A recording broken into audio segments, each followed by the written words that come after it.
Bună ziua, dragi privitori! Vă spun în numele meu și al colegei mele, Teodora Mândru.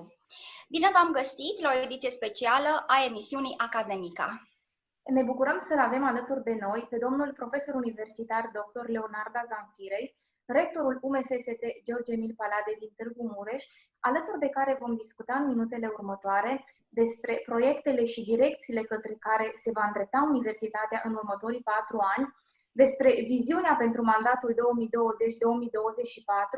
dar și despre învățământul modular și felul în care s-a adaptat universitatea la această situație indusă de noul coronavirus. Bună ziua, domnule rector! Vă mulțumim că sunteți alături de noi. Bună ziua tuturor! Domnule rector, vă invităm astăzi la un tur de forță despre ceea ce a fost, este și va fi universitatea noastră.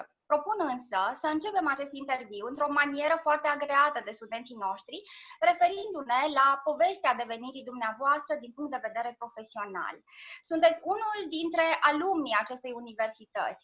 Cum se face că ați ales să studiați la UMF Târgu Mureș și cum au fost anii de studenție? Sunt mândru că am absolvit UMF Târgu Mureș, așa cum era în anul 1992, anul absolvirii mele. Dar trebuie să vă spun că această poveste nu este una spectaculoasă. Practic am venit la Târgu Mureș fără să am un motiv bine conturat. Mi se părea că este un loc mai deosebit, aș spune eu mai exotic, la vremea respectivă. N-am fost în Târgu Mureș niciodată înaintea examenului de admitere în anul 1986, dar m-am îndrăgostit de la început de această universitate și de acest oraș, care este Târgu Mureș, un oraș atât de frumos. Sigur, a mai fost un raționament administrativ, probabil puțin știu mai ales de generația mai tânără că pe vremea lui Ceaușescu, marea parte a absolvenților din Târgu Mureș, de la UMF, erau repartizați obligatoriu, cu post, în orașe și județe din zona Moldovei. Raționamentul meu la vremea respectivă a fost vin la Târgu Mureș pentru că va fi mai mare șansa să revin acasă ulterior după absolvire. Nu s-a întâmplat așa. Din păcate sau din fericire, probabil că evaluarea poate să fie diferite, dar lucrurile ulterior, după intrarea la facultate, au mers relativ constant, pentru că medicina a fost și rămâne pentru mine cea mai importantă pasiune din viață. O altă alegere importantă pe care ați făcut-o a fost domeniul ATI. Cum percepeți această specialitate medicală? S-a văzut importanța acesteia, mai ales în această perioadă?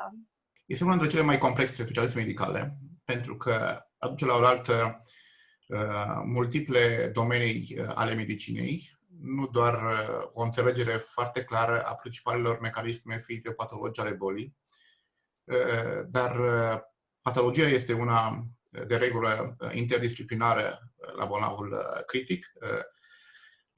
Are și o componentă tehnică foarte pregnantă. Orice persoană care intră într-o sală de terapie intensivă sau într-o sală de operație rămâne surprins de monitoare, de cabluri, de o tehnologie care este în acest moment atât de bine dezvoltată. Și în egală măsură este și o componentă a satisfacției, care poate să aibă însă și latura cealaltă a tristeții, pentru că este de fapt lupta dintre viață și moarte. Și în lupta cu pacienții critici, uneori ai succes, alteori eșecul apare din cauza evoluției naturale a bolii. Sunt foarte bucuros că am ales această specialitate și cred că dacă ar fi să iau de la capăt, aș face la fel. Deși prima mea intenție a fost aceea de a face chirurgie, cred că totdeauna ultima opțiune este cea mai importantă. Ați avut și un model, un mentor în această specialitate? Sigur, profesorul Mircea Chiorian, care nu mai este printre noi și care este considerat de toată România ca fiind unul dintre fondatorii ATI-ului în zona Târgu Mureșului, pentru că a înființat clinica separată de anestezie și terapie intensivă, a sprijinit apariția și dezvoltarea smurtului la Târgu Mureș și apoi în țară. Este omul de care mă leagă profunda recunoștință. Totdeauna mi-a plăcut la el faptul că atunci când mergeam și îi făceam o propunere care putea să fie novatoare la vremea respectivă, de fiecare dată spunea: fă, mergi înainte și eu îți voi ține spatele. Și chiar s-a întâmplat acest lucru de foarte multe ori. După câțiva ani de profesie, ați ales să vă lărgiți aria de activități, devenind cadru didactic, apoi ați intrat în administrația universității, ca prodecan, decan, rector. Sunt ani foarte mulți de experiență de management universitar și nu ne permitem să discutăm tot ce ați trăit de-a lungul acestor ani, însă care este, din punctul dumneavoastră de vedere, cea mai importantă realizare a mandatului de rector anterior? A fost o evoluție naturală, dacă vreți, în carieră, deși după terminarea universității eu nu am intrat direct în spațiul academic. Am fost mai mulți ani medic în Spitalul Județean de Urgențe ca medic specialist și apoi primar, intrând direct în UMF pe post de șef de lucrări. Dar de aici înainte, sigur, lucrurile au căpătat o altă dimensiune foarte importantă, pentru că într-un centru universitar, profesia medicală și cea academică dau mai multă forță când ele sunt îmbinate.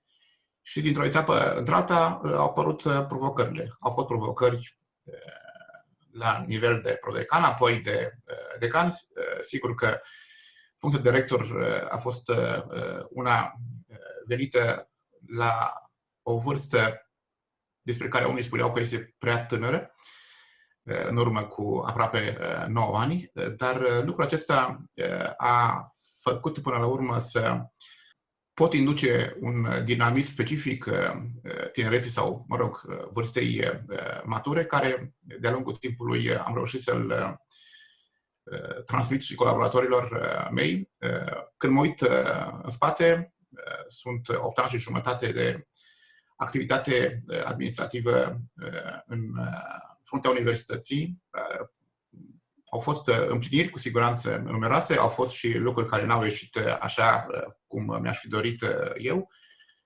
Sunt lucruri pe care acum le-aș face poate diferit, dar în a face o clasificare, sigur că este foarte greu, pentru că domeniile sunt diferite. De departe însă pot să spun că cea mai importantă realizare, nu a mea ca rector, ci a universității, este unificarea dintre cele două universități mari din Târgu Mureș, UMF și Universitatea Petru Maior, într-o universitate nouă, puternică, și consecințele, dincolo de efortul poate nu întotdeauna bine dimensionat și evaluat din exterior, a fost cu adevărat unul remarcabil din partea, în primul rând, a segmentul administrativ al universității. Consecințele deja încep să se vadă, poate chiar mai repede decât ne-am așteptat. Iată că apar programe interdisciplinare în universitate, iată că oameni din diverse zone de activitate încep să lucreze împreună și să-și simtă complementaritatea. Iată că de la un moment la altul apărăm în rankinguri universitare mondiale la care până de curând nu aveam acces, unul dintre motive fiind și faptul că luate fiecare în parte, eram fiecare o universitate mică și nu prea conta prin numărul de studenți sau de cadre didactice. Deci, acel moment al unificării între cele două universități, pot să spun că a fost cel mai important eveniment pe care ambele universități, până la urmă, l-au făcut și, practic, se rescrie istoria academică începând cu acel moment. Domnule rector, în continuare vă propun să discutăm pe larg despre noul mandat de rector și aș începe prin a vă întreba care au fost argumentele care au stat la baza candidaturii pentru acest nou mandat. Totdeauna în viață mai este ceva de făcut.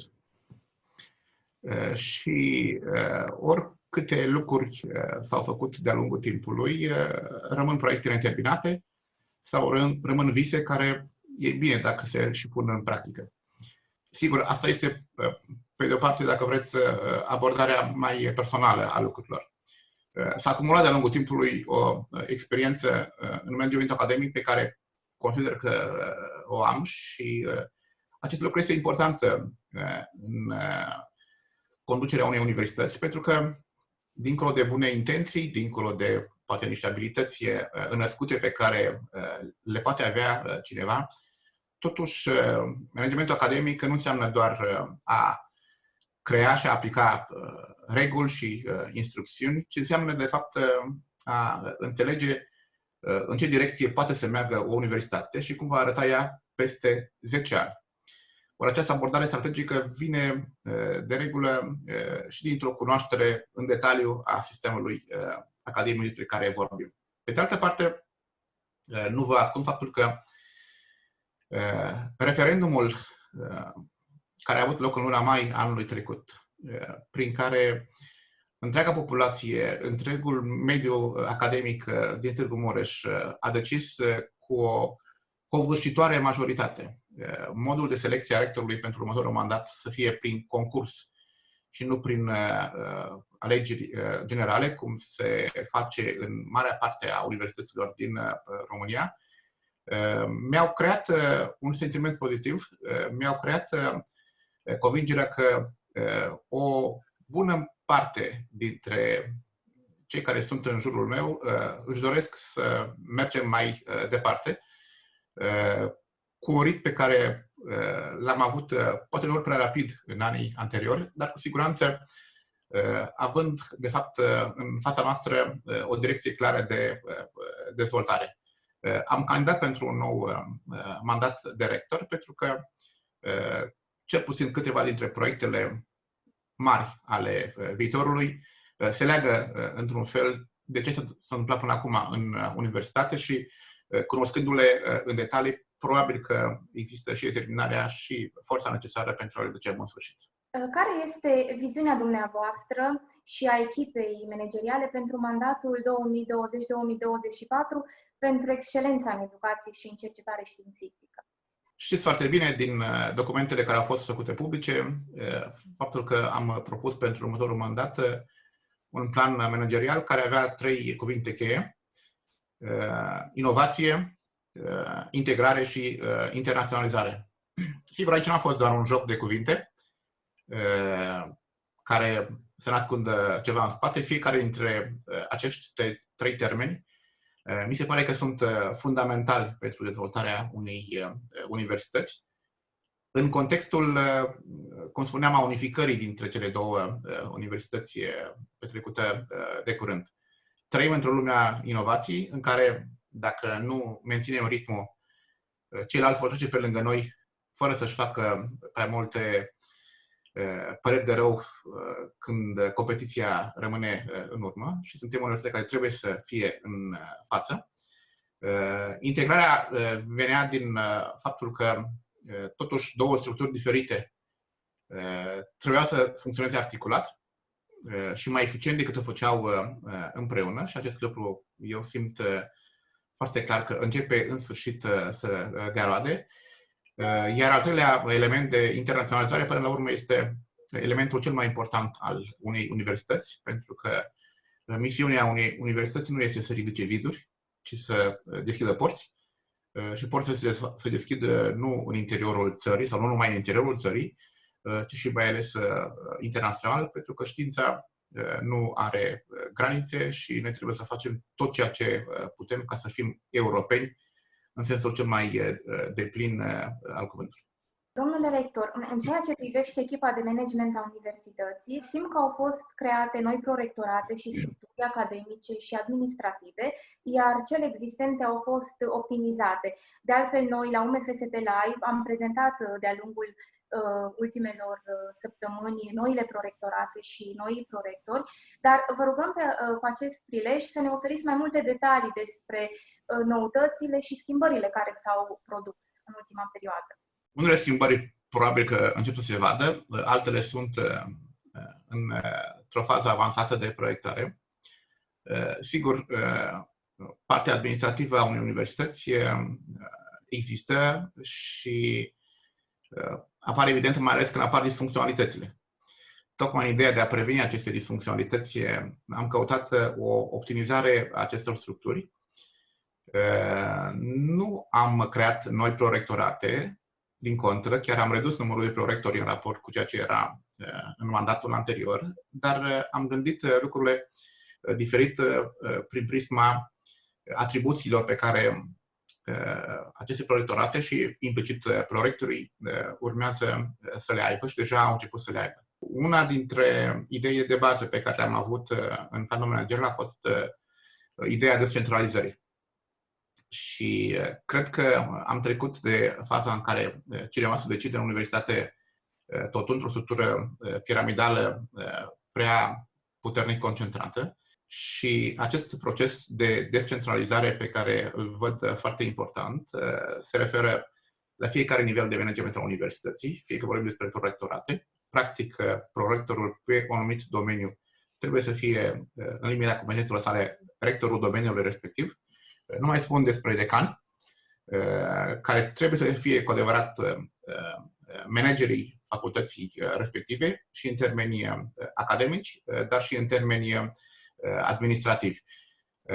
Am rugat colaboratorii să își asume fiecare dintre ei responsabilitățile nivelului pe care îl coordonează, astfel încât, sigur, prin responsabilizare, în mod implicit, vine și o eficientizare a lucrurilor, pentru că răspunzi de ceea ce decizi în termeni legali, în termenii regulilor pe care le avem la universitate și acest lucru este un lucru la care țin foarte mult. În paralel, am pornit împreună cu colaboratorii să responsabilizăm inclusiv financiar principalele structuri din universitate, motiv pentru care suntem într-o fază de reorganizare a unor așa numite centre de cost, astfel încât să avem permanent în față o imagine clară a ceea ce intră în universitate pe anumite domenii de activitate și ceea ce este ca și cheltuieli. Sigur, aici lucrurile nu sunt luate în termeni procustieni, adică fiecare se cheltuie în funcție de cât produce, pentru că nu suntem o fabrică, suntem o universitate.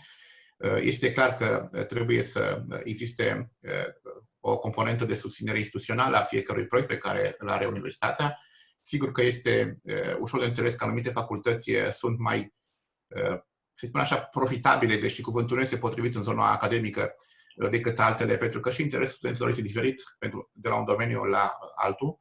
Spre exemplu, facultatea de medicină în limba engleză întotdeauna va avea mai multe venituri decât va avea facultatea de, nu știu, științe și litere.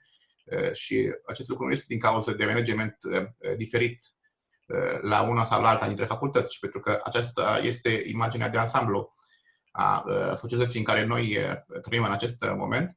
Dar, pe de altă parte, cred că este important ca să se înțeleagă de fiecare parte, fie că vorbim despre cadre didactice, fie că vorbim despre studenți, că e important să ceri și ai dreptul să primești, dar în egală măsură ai și obligația să oferi ceva. Și când spun să oferi, mă refer aici la programe de studii atractive, la o implicare cât mai mare în partea didactică, nu doar la nivel cantitativ, dar și la nivel calitativ, pentru că sunt lucruri care în continuare necesită o ameliorare semnificativă în ce privește calitatea actului didactic pe care noi, cei din zona academică, îl avem față de studenți. Înseamnă până la urmă și o responsabilizare a cheltuielilor pe care le avem, pentru că nu este doar un singur cont comun din care pleacă banii la nevoie, ci până la urmă trebuie să gândim lucrurile și în termeni economici. Din fericire,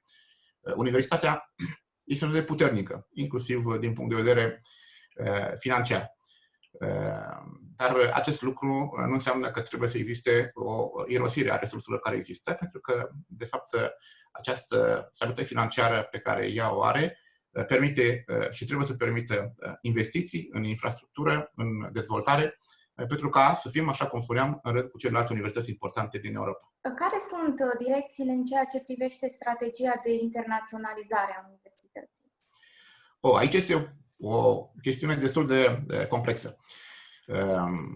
Pandemia actuală a redus mult conexiunile internaționale directe pe care le aveam și pe care le-am fi putut dezvolta de-a lungul timpului. Și văd aici una dintre pierderile perioadei în care încă existăm. Dar, pe de altă parte, Departamentul de Relații Internaționale, precum și facultățile, au lucrat în acest timp, sigur, la distanță, pentru ca mecanismele noi pe care urmează să le creăm să fie aduse într-o fază cât mai aproape de finalizare, chiar și în acest timp. Și am să vă dau câteva exemple. Faptul că, de pildă, programul Erasmus, care până în prezent era limitat la 2 componente pentru țări europene și pentru țări non-europene, pentru studenți și cadre didactice. Când spun limitat, spun doar în termeni de programe, nu de număr de studenți sau de buget, pentru că probabil că unii cunoașteți faptul că avem cel mai mare buget din țară pentru Erasmus, mai ales la domeniul medical. Dar acest program generos european Erasmus are încă o serie de laturi pe care până în acest moment nu le-am explorat suficient. Mă refer la programele Erasmus de tip Mundus pentru masterate, mă refer la programele Erasmus de tip Jean Monnet pentru studii pe Uniunea Europeană, mă refer la programe de studii de învățare informală și non-formală, mă refer la programul Leonardo da Vinci de educație și formare profesională, mă refer la Erasmus Sport.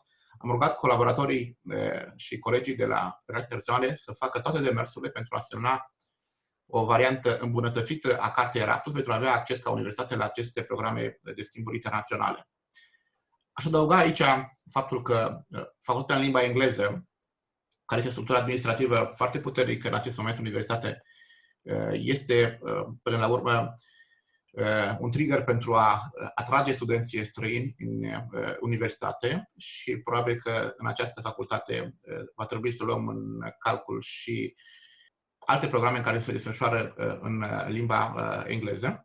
Chiar de curând am avut o discuție cu reprezentanții Ministerului Afacerilor Externe, astfel încât studenții internaționali care urmează să vină în Târgu Mureș să nu fie doar din categoria celor care vor învăța la programe care se desfășoară în limba engleză, ci să gândim și să extindem ceea ce există, dar încă insuficient dezvoltat, acel așa numit an pregătitor pentru studenți din alte țări care nu știu nici limba română, care ar vrea să facă un program, dar în limba engleză noi nu-l avem ca și ofertă educațională, astfel încât acest model de pregătire, de an pregătitor, cum se numește el oficial, poate să creeze o punte suplimentară între noi și alte țări.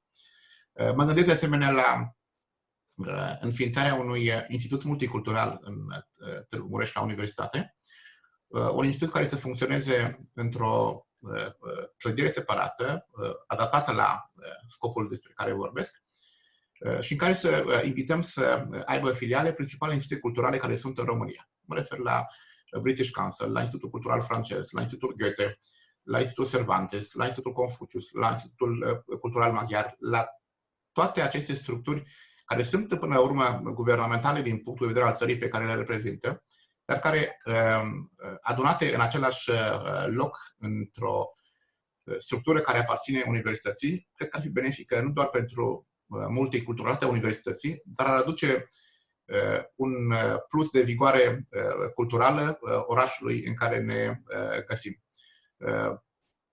Pe de altă parte, sau dacă vreți complementar la această acțiune, de câteva zile, Universitatea a depus la UNESCO, la Paris, documentația necesară pentru a avea la Târgu Mureș, la universitate, o filială UNESCO, se numește Catedră UNESCO, pe medicină și e-health, fapt care, dacă se va îndeplini, va crea un plus de vizibilitate internațională universității.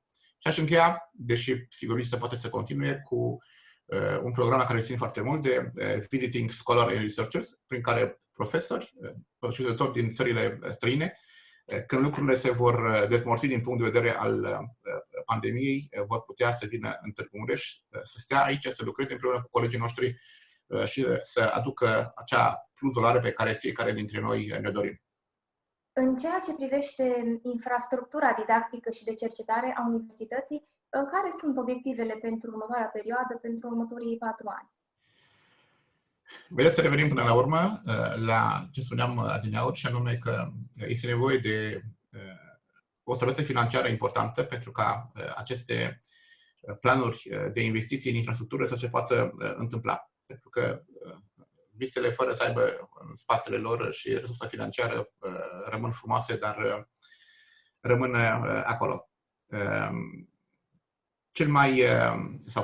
Primul obiectiv care urmează să se vadă până la urmă este clădirea centrală a universității, care va intra în viitorul foarte apropiat. Chiar zilele trecute am semnat contractul, va intra într-o lucrare de reabilitare completă și complexă, transformând-o într-o structură de tip smart building, dar păstrând în egală măsură caracterul istoric atât de frumos pe care fiecare îl remarcă acestei clădiri. Va fi o lucrare foarte pretențioasă, aș spune eu, dar necesară, pentru că în momentul în care ea va fi gata, această lucrare, practic întreaga clădire va servi în modul cel mai modern nevoilor de funcționare a unei universități, luând în calcul aici laboratoarele, amfiteatrele, dar și circuitele care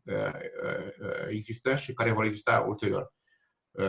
Aș spune de asemenea un lucru important, că această reabilitare este bazată pe un concept de tip green, de tip ecologic, care va accentua odată în plus poziția fruntașă pe care universitatea o are la nivel mondial în clasamentul Green Metric. În paralel, ne preocupă reabilitarea spațiilor didactice de la fosta Universitate Petru Maior. Lucrurile trebuie aduse cât mai repede la același nivel cu ceea ce se întâmplă în fostul UMF.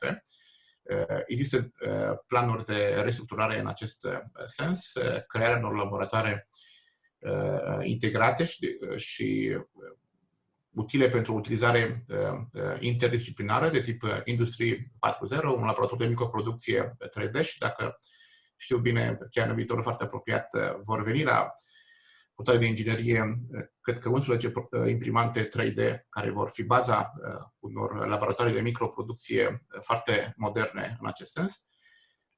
Suntem într-o fază avansată cu achiziția lucrărilor care nu se face prin noi, se face prin CNI, a unui cămin studențesc nou, cu 260 de locuri, cu o suprafață de 1100 de metri pătrați pe 4 nivele, cămin care va crește semnificativ și capacitatea de cazare a studenților, dar și confortul acestora, pentru că va fi un cămin confortabil, așa cum trebuie să fie până la urmă căminele în care studenții locuiesc. Din păcate, căminele celelalte sunt construite în urmă cu 50-60 de ani și oricât am încercat să le reabilităm și încercăm acest lucru, totuși limitele structurale ale clădirii sunt cele pe care mai ales studenții le cunosc foarte bine. Tot în acest an vom începe lucrările la un așa numitul centru UNIX, un centru de examinare și de învățământ high-tech, care se va găsi situat tot între căminele studențești, unde a fost pe vremuri cantina studențească. Este un spațiu care va fi unic, aș spune eu, prin faptul că pe lângă sălile de curs pe care le vom avea acolo, chiar la îndemâna studenților care locuiesc în cămin, va exista o extensie a centrului de simulare în acel spațiu și, spuneam unic, pentru că va exista o infrastructură de tip virtual desktop. Practic vom putea să evaluăm studenți, să dăm examene, teste într-o structură în care mediul tehnologizat va fi la el acasă. În paralel, se lucrează în acest moment la planurile de extindere a centrului de simulare deja existent în universitate. Extensia va merge spre două direcții. Una dintre ele va fi spre implementarea învățământului și a realității virtuale în medicină, un lucru nou, și o a doua direcție va fi dezvoltarea simulării medicale aplicată în medicina dentară. Aș mai adăuga, dacă vreți, Centrul de Botanică Farmaceutică, care va fi în beneficiul studenților de la farmacie, precum și o extindere a spațiilor administrative, a spațiilor de cazare, a cantinei. Deci lucrurile, cum vă spuneam, merg în paralel. Cumva această perioadă a pandemiei poate să aibă și un avantaj, poate singurul, și anume faptul că în acest timp persoanele din administrativ lucrează foarte intens și eu cred că în momentul în care vom deveni mai liberi decât suntem acum, fiind cu temele făcute, proiectele pe care vi le-am spus vor deveni și vizibile și vor căpăta viteză de execuție. Foarte multe proiecte interesante, iar dacă este să ne referim la reforma curriculară, cum va arăta aceasta în perioada următoare? Întotdeauna o schimbare în zona de învățământ va crea discuții foarte multe, pentru că există mai multe înțelegeri a nevoii de schimbare.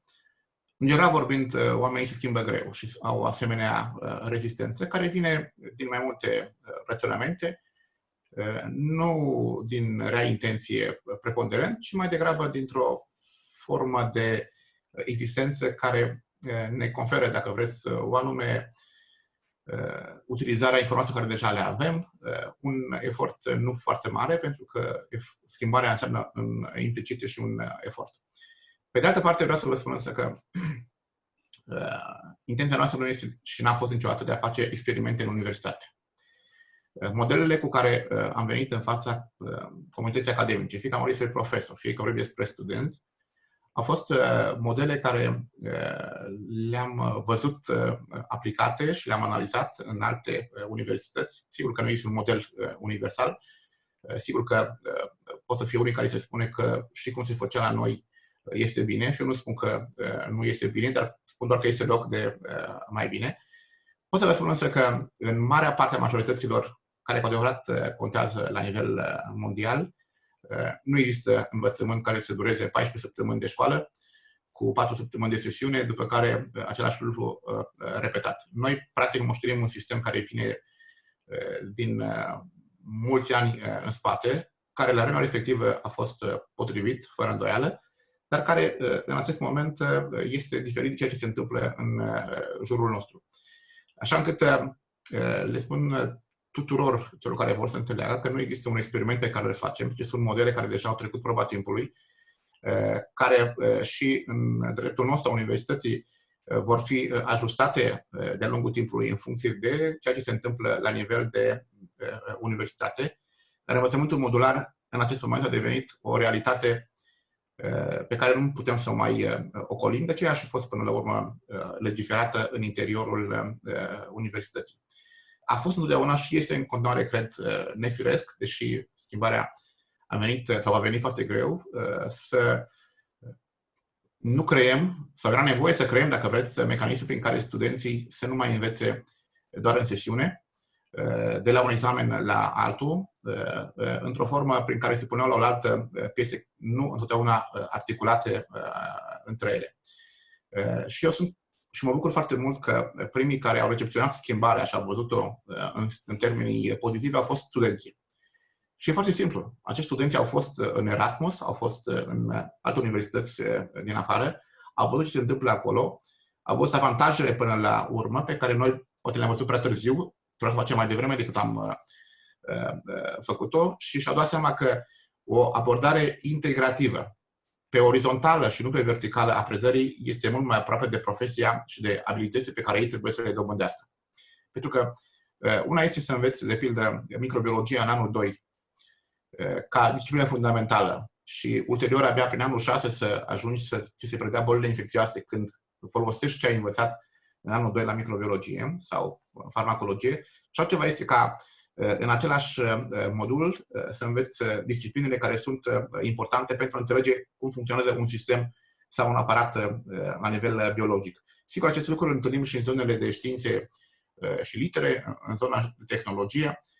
Noi vrem foarte mult să înlocuim acest model în care punem piesă după piesă printr-o abordare integrativă, inclusiv la nivel de examene, prin care studentul, când dă un examen, are imagine de ansamblu asupra unei discipline și nu ia discipline care pot să fie dispersate una în raport cu cealaltă și singurul scop să fie acela de a obține o notă de trecere. Vreau să le spun mai ales studenților să aibă încredere că facem acest lucru într-un mod înțelept, discutând cu foarte mulți oameni, cu oameni care se pricep și cu oameni care oferă soluții. Pentru că probabil unul dintre lucrurile care trebuie regândite în privința pozițiilor noastre este, bine, poate un anumit sistem pe care îl propunem sau o anumită soluție este una care mi se pare că nu este potrivită. Dar întrebarea care apare și uneori este fără răspuns, ce punem în loc? Acest lucru s-a întâmplat, dacă vreți, și cu soluțiile pe care le-am căutat și le-am găsit pentru evaluarea studenților și examinarea lor în perioada acestei pandemii. E ușor să spui că ceva nu e bine, dar e mai greu să spui dacă acel lucru nu e bine, ce pui în loc ca să fie mai bine. Domnule rector, ne bucură toate aceste proiecte de investiții și curriculare și inovative pe care le aveți în vedere. Proiecte pe care, din câte putem să ne dăm cu toții seama, proiecte care vor avea impact asupra întregii comunități, nu numai asupra universității. Însă vă propun acum să revenim la prezent, la faptul că lumea întreagă se află sub zodia pandemiei de coronavirus. UMFST a dovedit un dezvoltat spirit civic în această perioadă, implicându-se imediat într-o serie de proiecte, dintre care cele mai importante au fost inițierea testărilor la Centrul de Cercetări Avansate Medico-Farmaceutice și crearea unității de suport medical COVID-19 de tip modular. Aș vrea să vă rog acum să ne povestiți puțin despre această implicare, care a fost remarcată de înalți demnitari ai statului român. Mă refer la faptul că președintele țării, domnul Klaus Iohannis, primul ministru, domnul Ludovic Orban și ministrul Sănătății, Nelu Tătaru, au vizitat sâmbătă, 9 mai, această unitate deschisă la Târgu Mureș. Trebuie să înțeleagă fiecare faptul că o vizită de acest nivel făcută la universitate, practic ea a acoperit întreaga conducere a țării, n-a apărut întâmplător. Este, dacă vreți, dovada cea mai concludentă a faptului că acest proiect este un proiect important, necesar și faptul că a apărut în interiorul universității este un lucru, până la urmă, natural. Pentru că reacția unei universități și, în speță, a unei ca noastră, care este preponderent medicală, până la urmă este una firească. Acest spital COVID, această unitate de suport COVID pe care noi am creat-o ca idee și apoi o parte chiar am și executat-o, ulterior fiind preluată de către Spitalul Județean de Urgență, mai ales prin prisma dotărilor și a completării anumitor elemente structurale, a apărut ca un element de responsabilitate socială. Am spus-o și o spun din nou, aș fi primul care s-ar bucura și cel mai tare dacă această unitate n-ar fi folosită niciodată. Nu este o investiție inutilă, pentru că marea parte a ceea ce acolo s-a investit este reconvertibil din punctul de vedere și al nostru și al spitalului, astfel încât nu este nicio pagubă pentru nimeni. Dar asemenea momente pe care noi le trăim nu pot fi tratate în termeni de cost-eficiență. Pentru că, uitați-vă la sistemul de medicină de urgență. Au nevoie de cele mai sofisticate echipamente pe care trebuie să le aibă, dar s-ar putea să nu le folosească niciodată. Pentru că dacă momentul de catastrofă nu apare și sperăm să nu apară, e bine să rămână acolo, dar să le poți folosi în caz că apare o asemenea nevoie. Pe de altă parte, nimeni nu poate să spună care va fi evoluția acestei pandemii de-a lungul timpului. Acum pare să fie o acalmie, dar lucrurile pot să apară oricând ca explozie. Închipuiți-vă că apar 2 sau 3 focare în 3 colectivități, care aduce instantaneu în față 100 de bolnavi pe care le ai unde să-i pui. Soluția pe care noi avem acum aici și care este una diferită și unicată la nivel național este faptul că aceste spații sunt spații foarte aproape de standardele spitalicești. Dar aș vrea să rămân aici, pentru că poate un lucru făcut cu prea multă discreție, din motive de bun simț până la urmă, este ce se întâmplă în acest moment la CCAMF. Laboratorul de testare de la CCAMF este un laborator extrem de performant, care a lucrat de când s-a deschis în fiecare zi, inclusiv în weekend, inclusiv în sărbătorile de Paște. Au fost zile în care au făcut peste 400 de terminări într-un termen foarte scurt, de foarte bună calitate și vreau să spun la modul foarte apăsat că am o prețuire remarcabilă pentru cei care lucrează acolo, împreună cu doamna profesor Claudia Bănescu. Ei nu sunt vocali, sunt discreți, dar este o echipă de tineri sub coordonarea profesorului Bănescu care lucrează eficient și pe a căror determinări tot ceea ce înseamnă politică sanitară la nivel de județ se bazează decidenții. Aș adăuga aici, poate lucruri puțin cunoscute, faptul că Hotel Farmacie fabrică deja de o vreme soluții biocide pe care noi le utilizăm. Psihologia a pus la dispoziție un centru de consiliere psihologică pentru cei care au nevoie. Este o listă de studenți voluntari care așteaptă să se implice în partea medicală, iar unii dintre ei deja s-au implicat în acțiuni de suport social pentru cei care sunt în jurul nostru. Până la urmă, acesta este rostul unei universități. Nu doar să formeze specialiști în diverse domenii, sigur specialiști foarte buni, ci să creeze și oameni care să aibă empatie, care să aibă împreună simțire. Iar noi ca universitate, imuni fiind la oricine ar încerca să spună altceva, ne vom face datoria așa cum considerăm că este bine, pentru că, până la urmă, faptele vorbesc și nu vorbele. Universitatea noastră a demonstrat nu numai responsabilitate și spirit civic în această perioadă, mai ales de la decretarea stării de urgență, ci și adaptabilitate și flexibilitate, continuându-și activitatea în mediul digital. Oricum, dumneavoastră ați fi avut între proiectele acestui mandat în vedere această Smart University, universitatea la un click distanță și activități didactice online.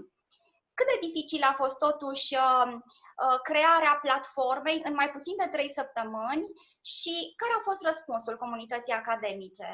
Am beneficiat la modul deplin de suportul Facultății de Inginerie și Tehnologia Informației și, dacă vreți, încă un argument asupra faptului că unificarea a avut un efect benefic asupra tuturor. Profesorul Năchescu împreună cu ceilalți colaboratori, dar și de partea de IT a Universității din zona administrativă. Dar ceea ce a fost bine este că nu eram pe un teren arid. Noi, de pildă, cel puțin UMF-ul, facem înscriere online de vreo 5 ani. Conceptul de Smart University avea în el platforme de e-learning care erau funcționale. Exista de asemenea și la Petru Maier o platformă de e-learning care, într-o formă sau alta, funcționa. Aveam studiourile de televiziune și a fost ușor să le convertim și să le transformăm, cel puțin cel de la Petru Maier, într-un studio de producție digitală de resurse educaționale. Exista, dacă vreți, și în mintea celor mai mulți această cultură de tip e-learning, care doar a trebuit pusă la oaltă. Și, de adevăr, efortul a fost unul absolut remarcabil, o mobilizare impecabilă, care însă a meritat. Sigur, sunt mai multe modele de învățământ online. Unele probabil că au fost mai superficial făcute, altele au fost făcute cu profunzime. Pot să o spun cu mare bucurie că la nivel de UMFST lucrurile au fost, în general vorbind, foarte așezat și temeinic făcute. Studenții au fost mulțumiți. Profesorii, sigur, poate că unii au trebuit să facă un efort mai mare decât o făceau până acum, dar a fost, dacă vreți, și în momentul în care s-au adus la zi anumite materiale educaționale care vor fi ulterior necesare și în anii și în perioada în care nu o să mai avem online-ul pus în față.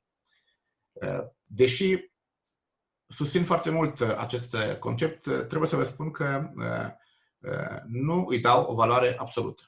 Cred că online nu o valoare niciodată învățământul clasic, dar poate să devină și trebuie să devină un instrument important a cărui pondere trebuie să crească în viitorul care urmează și sigur că va deveni preponderent pe acele programe de tip ID pe care vrem să le resuscităm la Facultatea de Economie și Drept și poate nu numai acolo.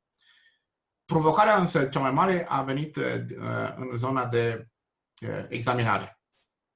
Pentru că, deși la nivel de informație publică există un foarte mult entuziasm în aceste examinări online, înțelegerea mea asupra acestei situații este una pe care o văd mai realistă și nu creează același entuziasm pe care îl am în ceea ce privește predarea propriu-zisă online.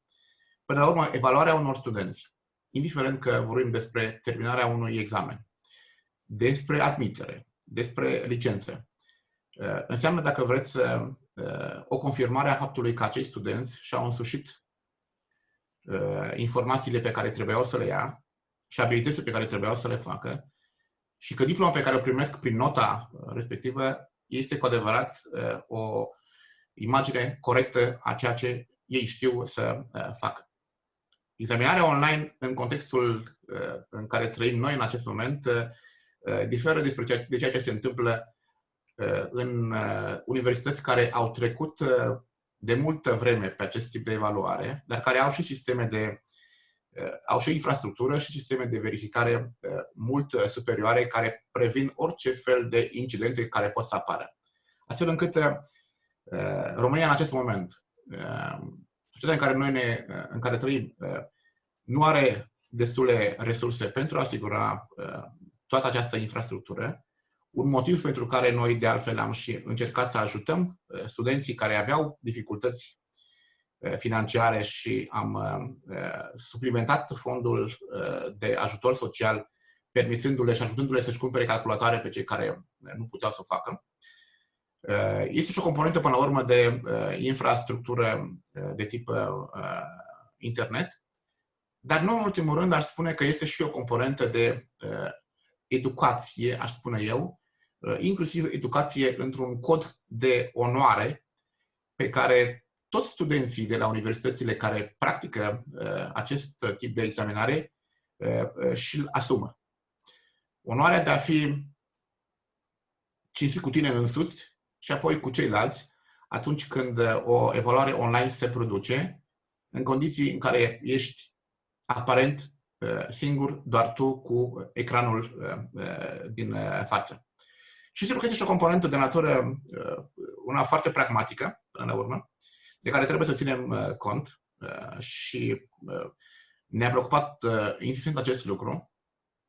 Până la urmă, la foarte multe programe, mai ales din zona medicală, unde este concurență foarte mare, studenții urmează a fi clasificați ulterior la buget, taxă, vor primi burse în raport cu notele pe care le-au primit în timpul anului universitar, inclusiv în raport cu notele primite la posibilele evaluări online.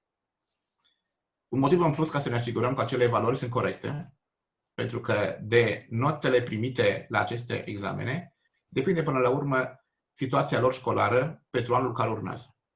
Și închipuiți-vă ce s-ar fi putut întâmpla dacă doar un incident de acest fel ar fi apărut la un examen, da? Care ar fi fost impactul asupra întregii serii sau întregului an și ce probleme complicate ar fi trebuit să rezolvăm în acel moment. De aceea noi am luat această decizie poate puțin curajoasă și știu că va depinde foarte mult și de situația epidemiologică.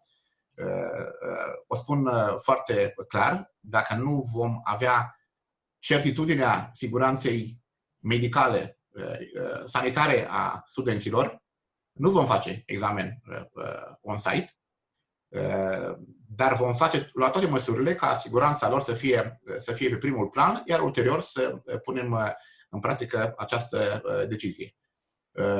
Sigur, examenul este unul de tip integrativ, este unul mai greu în această ocazie, pentru că acoperă disciplinele unui semestru. Începând cu anul viitor vor fi examene integrative pe modul, deci practic materia, volumul ei se va reduce la jumătate, aproximativ, dar cu siguranță va crea și o altă abordare a studenților în modul în care ei învață pentru sesiune. Dorim să terminăm anul universitar, dar nu cu orice preț. Legat de examinări, cam asta este situația și viziunea noastră în acest moment.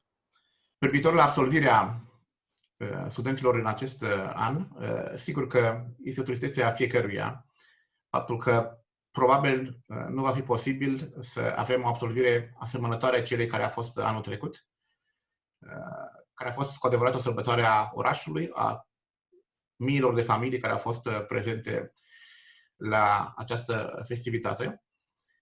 Încă nu am luat o decizie. Așteptăm să vedem ce se va întâmpla după dispariția stării de urgență și care vor fi limitele și posibilitățile. Dar, în egală măsură, explorăm în acest moment varianta unei festivități care să fie și ea online făcută, care să creeze măcar sentimentul unei sărbători, chiar dacă este complet diferit. Totuși, într-o formă sau alta, trebuie să găsim un mod prin care să marcăm acest moment important, cel mai important până la urmă din viața unui student, momentul absolvirii. Cred că vom avea un punct de vedere format asupra acestui lucru. Vom vorbi de asemenea și cu studenții din ultimii ani, să vedem care este și opinia lor.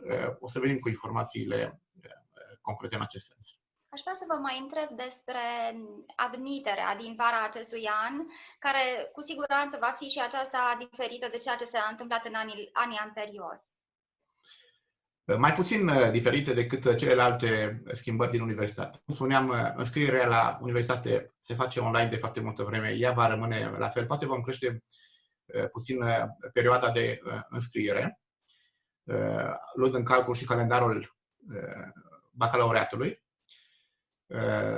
Vom păstra examen de admitere pe bază de dosare, respectiv a mediei de bacalaureat, și de aceea îmi doresc foarte mult ca să fie un bacalaureat cât mai riguros făcut, care să ne permită să ne putem baza pe acele note și noi, cei care facem selecția studenților la diferitele programe de studii.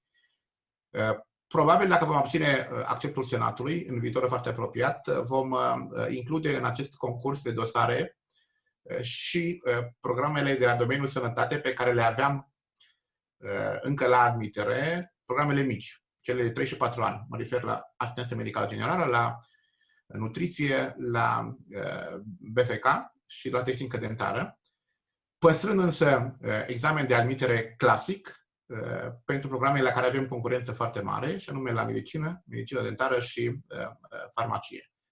Dacă lucrurile vor respecta calendarul actual, intenția noastră, a celor 6 UMF-uri din țară, este ca să avem acest examen de admitere pentru cele 3 programe mari în 26 iulie, e o zi de duminică, și examenul se va da on-site, deci cu teste, având la bază bibliografie care deja a fost anunțată pentru universitate.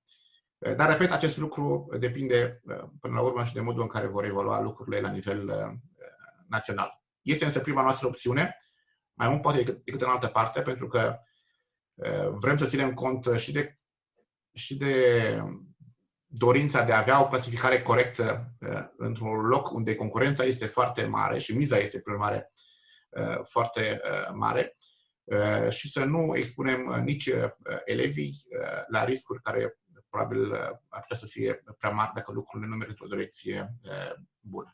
Domnule rector, în continuare, v-aș ruga să ne vorbiți despre colaborarea cu studenții și cu organizațiile studențești. Știm că ea este una foarte bună, dar vă rog să ne spuneți cum va fi aceasta și în viitorii ani. E o întrebare care are un singur răspuns. Un răspuns corect.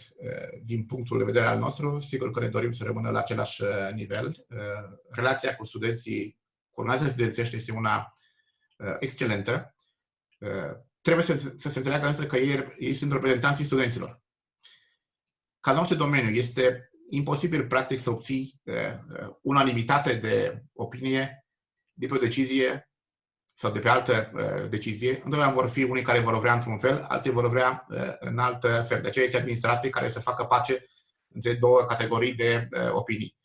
Dar ceea ce este în mod clar demonstrabil este că pentru fiecare hotărâre pe care am luat-o și care privea în mod direct pe studenți, am avut discuții numeroase cu reprezentanții lor, nu putem avea cu toți discuții, nu cred că nici că forma sondajelor de pe Facebook reprezintă o formă de consultare care să fie eficientă în acest sens.